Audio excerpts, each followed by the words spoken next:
صبح بدا من طلعته.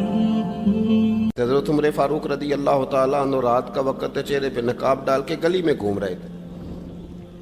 میں بھی گلی میں نکلتا ہوں، آپ بھی نکلتے ہیں، لیکن مقصود یہ ہے کہ ذرا پتہ کریں باہر کی ہوا کیسی ہے.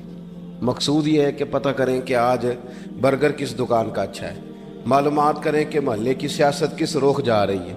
وہ بھی نکلتے تھے، لیکن مقصود یہ نہیں تھا. مقصد سمجھ گئے تھے نا، وہ اس لیے نکلتے تھے کہ پتہ کروں کوئی دکھی تو نہیں، کوئی تکلیف میں تو نہیں، کوئی آزمائش میں تو نہیں. دیکھیں نا، کام وہی ہے، میں بھی کرتا ہوں، آپ بھی کرتے ہیں، ساری دنیا کرتی، لیکن وہ ایکم احسن عملا، کردار کس کا ستھرا ہے، ذہن کس کا اونچا ہے، ذوق کس کا بڑا ہے. زندگی وہ بھی بتا گئے، ہم بھی گزار رہے ہیں، لیکن وہی کمزور باتیں اور وہی روایتی گفتگو اور وہی لب و لہجہ اور وہی دنیا داری کے مخصوص سی ہماری گفتگو، فلاں کیا کر رہا ہے، کہاں پہنچ گیا. اگر پیسے کسی نے نہیں کمائے تو کہاں نکھٹو ہے تب نہیں کمائے، اور اگر زیادہ کما لیا تو کہنے لگے ایک نمبر طریقے سے تو نہیں کمائے جا سکتے، یہ کوئی غلط رستہ اختیار گفتگو ہے بس، نشستن گفتن برخاستن. تو اعلیٰ کام، اعلیٰ کردار ان لوگوں. حضرت عمر گزر رہے تھے تو غلام ساتھ تھا. ایک شخص کو دیکھا کہ مدینے کے باہر خیمہ لگایا ہوا ہے. بھئی خیریت ہے، یہاں خیمہ کو لگایا؟ کہنے لگا امیر المومنین سے ملنے آیا ہوں، رات ہو گئی تھی تو سوچا یہیں قیام کر لیتا ہوں، صبح ان سے ملوں گا. تو فرمایا اندر کسی کے درد سے کراہنے کی آواز آتی ہے. کہنے لگا میری بیوی ہے اور بچے کی ولادت کا وقت آ گیا، تکلیف میں. حضرت عمر دوڑے گھر گئے، اپنی اہلیہ سے کہنے لگے نیکی کمانے کا ارادہ ہے؟ اس نے کہا ہے. مقصد سمجھ گئے تھے نا وہ لوگ، بالکل ہے. فرمایا جو ضرورت کی چیزیں ولادت کے وقت ہوتی ہیں لے لے. کچھ گھی لے لیا، کچھ چنے لے لیے، کچھ ضرورت کی چیزیں لے لی، خاتون کو ساتھ لیا. یہ خاتون اول کی بات کر رہا ہوں، میں خاتون اول کی بات کر رہا ہوں. حضرت فاروق اعظم رضی اللہ تعالیٰ عنہ امیر المومنین ہے. حضرت عمر نے اپنی اہلیہ کو ساتھ لیا، جہاں وہ شخص تھا وہاں آئے. اہلیہ نے حضرت عمر کے ذمہ کام لگایا، آگ جلا لیں، یہ تیل لے لیں، فلاں فلاں چیز گھی میں ڈال لیں، بنانی شروع کر دیں. فاروق اعظم نے ہاتھ کے اندر پکڑا ہوا برتن، چمچہ، ڈوئی بھی آخ لی دے، پنجابی ہے نا ہم، تو وہ کام کر رہے ہیں، چلا رہے ہیں، آگ جلا رہے ہیں. خاتون اندر ڈیوٹی کر رہی. تو وہ شخص جو تھا نا جس کی بیوی تھی، وہ کہتا میں 2-3 دفعہ کا غلام ادھر آ، فلانی چیز بتا. میرے ذہن میں یہ تھا کہ امیر المومنین نے کو بندہ کھڑا کیا آنے جانے والے مسافروں کا خیال کرے. میرے ذہن 2-4 دفعہ میں نے اپنے لفظوں میں بات بھی کہہ دی، لیکن جب اندر میرے بچے کی ولادت ہوئی تو اندر سے میری بیوی بولی اور حضرت عمر کی اہلیہ بولی اور بول کے کہنے لگی امیر المومنین مبارک ہو، آپ کے دوست کو رب نے بیٹا دیا ہے. وہ شخص کہتا ہے میں باہر کھڑا تھا، وجود تڑپ گیا، آنکھیں برس پڑی. کبھی نہیں رویا تھا پر کیفیت عجیب بن گئی. کوئی تقریر نہیں سنائی، کوئی اعلیٰ شعر نہیں انہوں نے پڑھا. میں نے جوں لے کر ان کے سر سے پاؤں تک دیکھا. میں نے کہا یہ وہی شخص ہے جس کا نام لے تو کیسر و کسرا کانپ جاتے ہیں، یہ وہی شخص ہے. میں نے جمعے میں کہا تھا کہ روب کپڑوں کا نہیں ہوتا، روب تو دیانتداری کا ہوتا ہے. ہاں بڑا مال کما کے لوگوں نے بنائی ہوتی ہے کار کوٹھی، تو بندے کھڑے ہو کے کہہ دیتے ہیں 2 نمبر طریقے سے آیا ہے. اور 13ویں-14ویں گریڈ کا ملازم ہو تو اس کے سامنے بہت بڑا افسر ڈر رہا ہوتا ہے یار بندہ دیانتدار ہے، یہ رشوت نہیں لیتا، سفارش نہیں مانتا، یہ میرٹ پہ کام کرتا ہے. تو روب تو آپ کی دیانتداری کا ہے، آپ کی سچائی کا ہے. اپنی زندگی میں جو لوگ مقصد سمجھ گئے، مقاصد پا گئے، کچھ کر گئے. ہم ذرا الجھ گئے ہیں، پہلے اتنا شاندار مکان بناتے ہیں، پھر مرنے کو کس کا دل چاہے. اتنی محنت کر کے جو ہے وہ کوٹھی بنائی ہے تو اب چھوڑ کے کون جائے. وہ تیار بیٹھے تھے. انہیں نبی کریم نے کہا تھا کن فی الدنیا کانک غریب نو عابر السبیل، تم نے مسافروں کی طرح رہنا ہے. او میرے بھائی، کبھی دیکھا ہے ایئرپورٹ پہ مسافر لڑتا ہو کہ میں نے یہ جگہ خریدنی ہے؟ اسے پتہ ہے کہ ابھی فلائٹ آنی ہے، میں نے تو چلے جانا ہے. ریلوے اسٹیشن پہ جو جگہ ہوتی ہے وہ خریدنے کے لیے لوگ رٹا نہیں ڈالتے، انہیں پتہ ہے پہلی ٹرین سے چلے جانا ہے. بس سٹاپ پہ جھگڑے نہیں ہوتے کہ یہ کرسی میری ہے. جانا جو ہے مٹی دیں تے مٹی رہنا ہی. ایویں کادی بلے بلے اج مٹی دے اتے بندے آتے کل مٹی دے تھلے. اتنا زیادہ مقصد نہیں نا جب سمجھتے تو بے چین ہے بے قرار. بعض لوگوں نے اتنے پیسے جمع کر لیے کہ اتنے کھا نہیں سکتے, اتنی ضرورت نہیں, لیکن اس کے باوجود ہے کہ وہ دوڑ ختم ہونے کا نام ہی نہیں لے رہی. حضرت صدیق اکبر رضی اللہ تعالیٰ عنہ امیر المومنین ہے. بادشاہوں کے بڑے بات ہوتی ہے. ہمارے ملک میں ایسے بھی بادشاہ گزرے ہیں کہ جو سفر پہ جاتے تھے تو خانسامے بھی لے جاتے تھے, باورچیوں کو بھی لے کے جاتے تھے کہ کھانا میری مرضی کا ہونا چاہیے. حضرت ابوبکر صدیق نے پانی مانگا, امیر المومنین, تو صحابہ نے نا شہد ملا پانی پیش کیا. کوئی اتنی لمبی بات تو نہیں, لیکن صدیق اکبر رو ہی پڑے, اور اتنا روئے کہ ہجکیاں بن گئیں. لوگ کہتے ہیں پتہ نہیں تھا کس بات پہ رو رہے ہیں, پر ہم بھی رو پڑے. حضور آپ کیوں روتے ہیں؟ تو آپ فرمانے لگے یار مجھے آسانیوں میں مبتلا کرنے لگے ہو, مجھے ان دنیا کی لذات میں الجھانے لگے ہو. میں حضور کی بارگاہ میں بیٹھا تھا, اللہ کے رسول فرما رہے تھے پیچھے ہٹ جا, پیچھے ہٹ جا, پیچھے ہٹ جا. میں نے پوچھا حضور آپ کس کو کہہ رہے ہیں؟ تو حضور فرمانے لگے دنیا میرے پاس آئی تھی, وہ قریب کرنا چاہتی تھی مجھے, تو میں نے اسے کہا پیچھے ہٹ جا, میرے نیڑے نہ آنا, دور ہٹ جا. تو ہٹ تو گئی ہے, پر جاتی دفعہ کہہ گئی ہے سونیا آپ تو بچ گئے ہیں, پر آپ کے بعد والے کیسے بچیں گے؟ تو مجھے سینے سے لگا لیں, گلے سے لگا لیں. مقصد اپنا سمجھیں, اعمال کا حسن پیدا کریں. اگر انسان کا مقصود مال کمانا ہے تو اگر مال مل گیا تو اس کے بعد پھر کیا کرے گا؟ کسی نے طے کر لیا تھا کہ بہت بڑی گاڑی اور بہت بڑا بنگلہ مجھے چاہیے, تو وہ بنگلہ اسے مل گیا, گاڑی آ گئی. اب تو مقاصد کیونکہ طے نہیں ہوتے, تو جو چیز انسان چھوٹا سا مقصد طے کرتا ہے وہ اسے حاصل ہو جاتا ہے. میں نے ملک سے باہر جانا ہے, گھر سیٹ کرنا ہے, ساتھ والا پلاٹ لینا ہے, ہو گیا سارا کچھ. تو اب وہ پھر انسان بے چین ہو جاتا ہے, پریشان رہتا ہے, کہتا ہے سمجھ نہیں آتی مطلب مقصود کیا ہے. اللہ تبارک و تعالیٰ نے تو ایک تنکا بے مقصد پیدا نہیں کیا, اتنا سونا انسان کیسے بے مقصد پیدا کر. تو رب کریم نے ہمیں بتایا کہ مقصد تو تمہارا ہے. مقصد ہے الذی خلق الموت والحیات لیبلوکم ایکم احسن عملا. اس نے موت اور حیات اس لیے پیدا کی ہے تاکہ پتہ چلے تم میں اچھے عمل کون کرتا ہے, تم کس قدر زیادہ اپنے رب کی عبادت کرتے ہو, کس قدر زیادہ حسن اخلاق کا مظاہرہ کرتے ہو, کس قدر زیادہ لوگوں کی خدمت کرتے ہو, کس قدر زیادہ تم دین کی تبلیغ میں, اشاعت میں, ابلاغ میں, ترویج میں کردار ادا کرتے ہو. با مقصد تمہیں بنایا, با مقصد. اچھا ترین عمل تم میں سے کون کرتا ہے؟ اس لیے موت اور حیات پیدا کی تھی کہ تم نے ستھرے سے ستھرے اعمال, بہتر سے بہتر کردار, اعلیٰ سے اعلیٰ تمہارا انداز زندگی. دیکھیں ہم نے لوگوں کے ساتھ مل کے رہنا ہوتا ہے, بہت ساری چیزیں ایسی ہوتی ہیں کہ جو تکلیف کا سامان بنتی ہیں. اب انہی لوگوں کے ساتھ اللہ نے ہمیں مل کے رہنے کا حکم دیا, ان کے حقوق ادا کرنے کا حکم دیا, تو ساتھ ساتھ نا درگزر کا بھی کہا, معافی کا بھی کہا. جب انسان معافی کر دینے والا ہو جاتا ہے, درگزر والا ہو جاتا ہے, تو پھر وہ بڑا ہو جاتا ہے, بڑے دل والا ہو جاتا ہے, بڑے حوصلے والا ہو جاتا ہے, بڑے ضرب والا ہو جاتا ہے, اس کی زندگی حسین ہوتی. تو یہاں آئے تھے کچھ کام کرنے.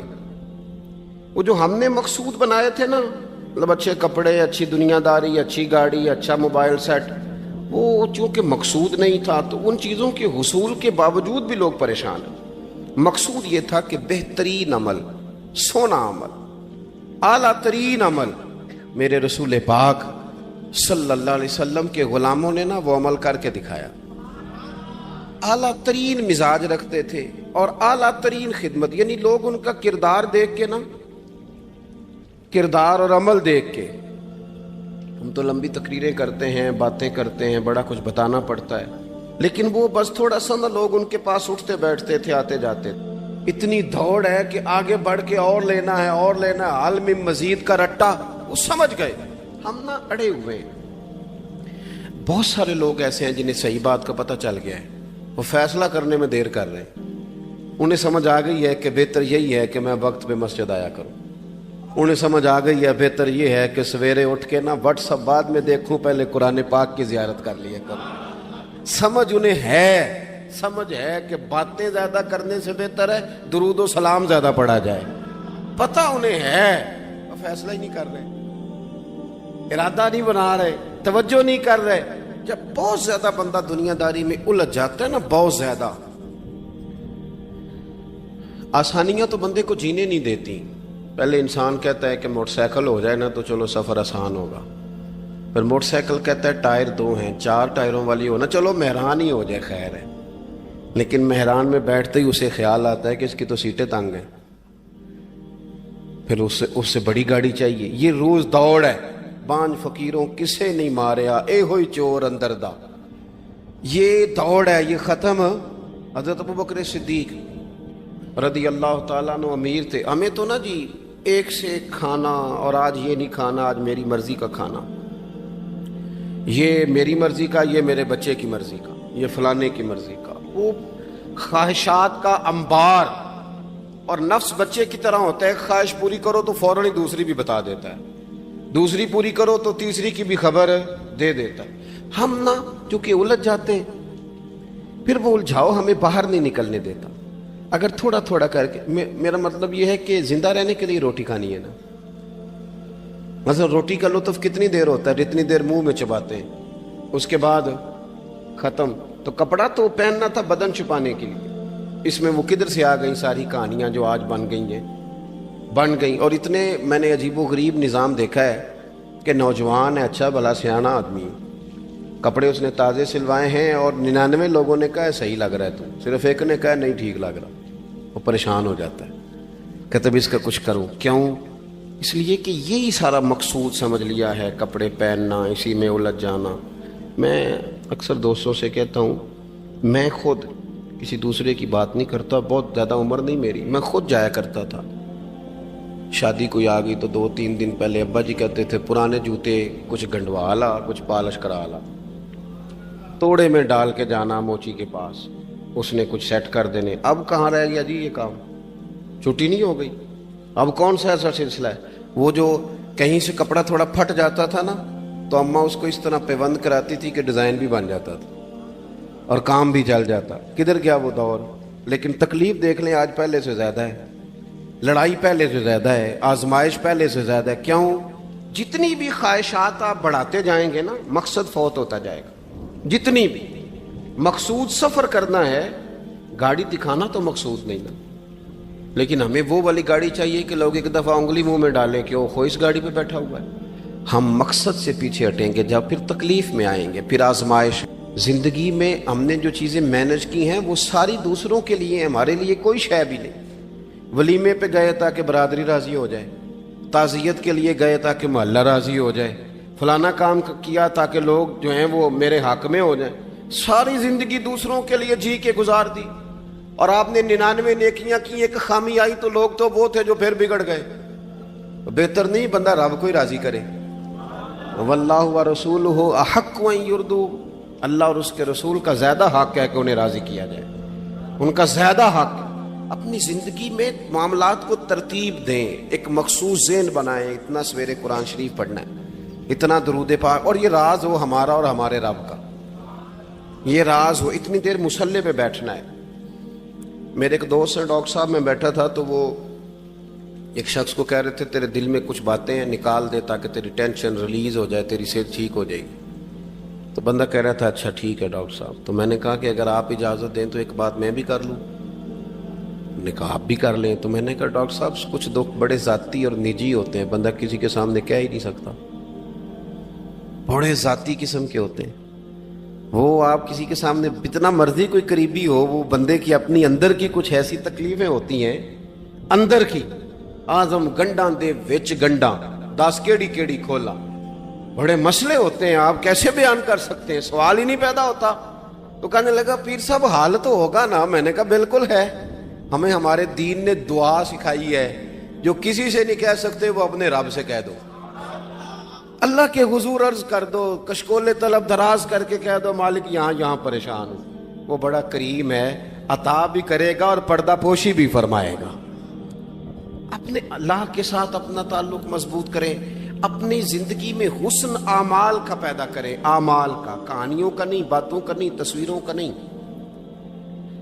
نئی سے نئی پکچر کا نہیں، اعمال کا، اور خوبصورت ترین طریقہ ہو۔ دیکھیں نا، مشکل سے بھی تو نماز پڑھنی ہے نا، سویرے ابا بڑے غصے میں تھے تو پھر مجھے اٹھنا ہی پڑا، تو اس طرح بھی تو پڑھنی ہے۔ تو اگر بندہ ذوق سے اٹھے اور ذرا سونا کر کے وضو کرے اور ذرا صحیح کر کے مصلی بچھائے اور سجدہ کرے تو ذرا ذوق سے کرے، مجھے سوز دے، مجھے ساز دے، مجھے نیم شب کا نیاز دے، دم سجدہ خود کو میں توڑ دوں، مجھے ایسا ذوق نماز دے۔